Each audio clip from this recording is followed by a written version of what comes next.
One of the most important fights in martial art history took place in the 12th century, not between warriors, but between a snake and a crane. A Taoist monk named Chang Sen Feng observed this encounter and realized that the real wisdom of self-defense lay in knowing how to yield in the face of strength. He then formulated movements that were based on that battle between these two animals, a set of forms known as Tai Chi Chuan, a system designed to control both mind and body, meditation in motion. The resulting control leads to a high degree of physical and mental proficiency. But Tai Chi Chuan is more than a discipline for health and serenity. It is a complete system of self-defense, a martial art that emphasizes speed, sensitivity, and flexibility. This great tradition of Tai Chi Chuan has been preserved intact in only a few families, the skills handed down from generation to generation. One such family is the Wu family, and one such variation is Wu-style Tai Chi Chuan. First generation. The Wu style of Tai Chi Chuan goes back almost 2 centuries to Wu Chuan-yo, the ancestor of a feudal warlord in northern China. As the second master of the Wu-style Tai Chi Chuan, Wu Chien-chuan saw deeply into the martial aspect of Tai Chi Chuan. He modified and streamlined the existing forms, utilizing a narrower circle and creating many new ways to apply the form in a practical manner. In 1914, he was appointed as a military instructor and martial arts advisor by the government.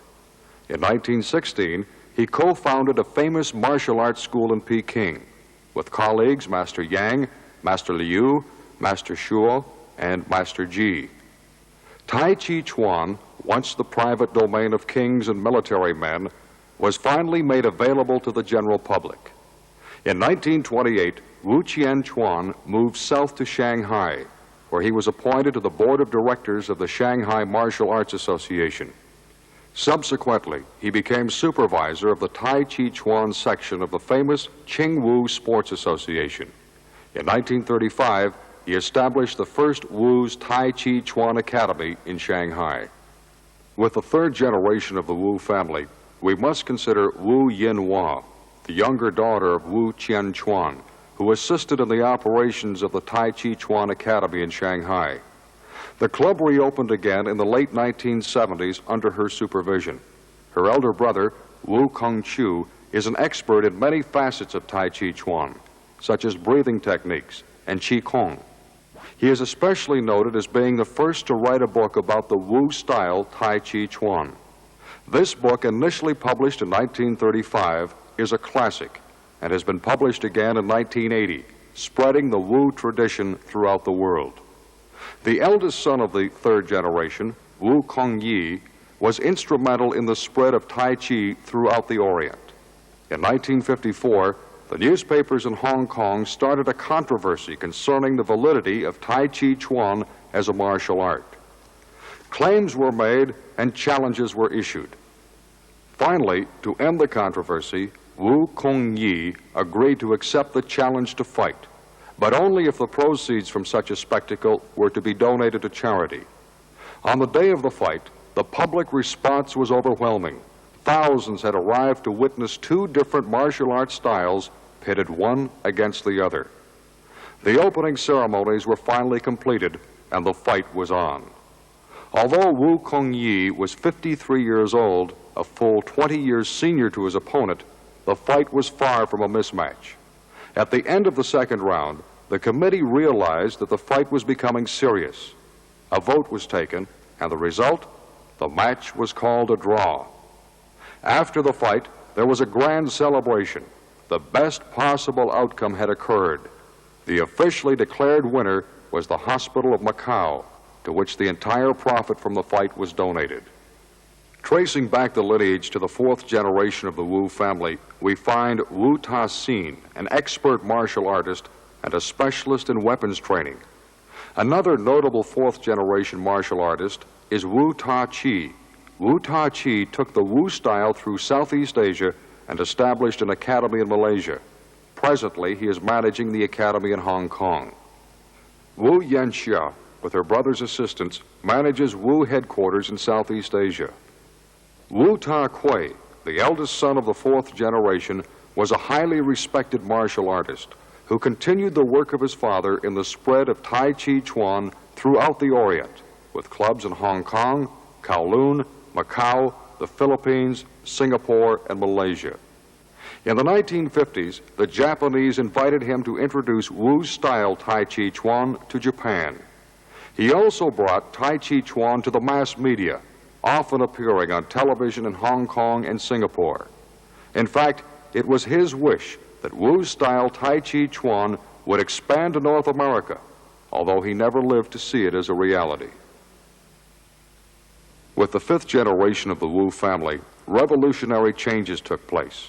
Wu Xiaofeng, daughter of Wu Ta Kui, introduced Wu's Tai Chi Chuan to Vietnam and received at the end of her program an award from the Qing Wu Society. It was only with the fifth generation that the Wu family's destiny was fulfilled. Wu's style Tai Chi Chuan came to North America with the eldest son of the fifth generation, Wu Kuan Yu. In 1975, Wu Kuan Yu began the first Wu's Tai Chi Chuan Academy in Toronto, Canada, with his uncle. And since that time, Eddie Wu, as he has come to be known, has fostered the development of Wu-style Tai Chi Chuan by appearing in newspapers and on television, teaching Tai Chi Chuan to young and old alike. With Eddie Wu, the spread of the Wu style came full circle. In 1980, his academy in Toronto traveled to the Wu family headquarters in Hong Kong and the branches in Singapore and Malaysia to celebrate the Founders' Day. Here, the students returned to the roots of the tradition. West met East and were made one. More than a teacher, Eddie Wu is a living symbol of 2 centuries of dedication. Wu's style Tai Chi Chuan lives on through Wu Kuan Yu, the eldest son of the fifth generation.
Now that you have seen the 108 movements of Wu Style Tai Chi Chuan, it's time for you to learn how to do it.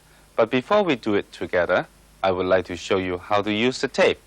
The best way to learn is to practice in front of a mirror. Just listen to my instruction and follow my